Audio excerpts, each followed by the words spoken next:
How to cancel Google Workspace subscription after trial. Hello everyone, welcome to our channel and let's see how we can do it. For this, simply open up your Google Workspace, then log into your account and make sure that you open up the admin console. After that, on the left hand side panel, you would see a good amount of options available to you, and over there you would be able to find the option of billing. Simply click on billing, then select the option of subscriptions, and there you would be able to find different subscriptions that you have. Simply select the subscription that you have in that particular account, and after that select the option of more, and over there you would be able to find the option of cancel. Just simply select the option of cancel subscription, and after providing the authentication for your account, you would be able to cancel it up.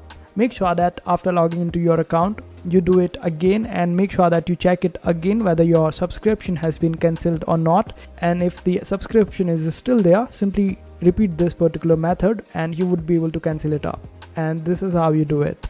I hope this video was helpful. Make sure to hit that like button and also subscribe to our channel for more helpful videos.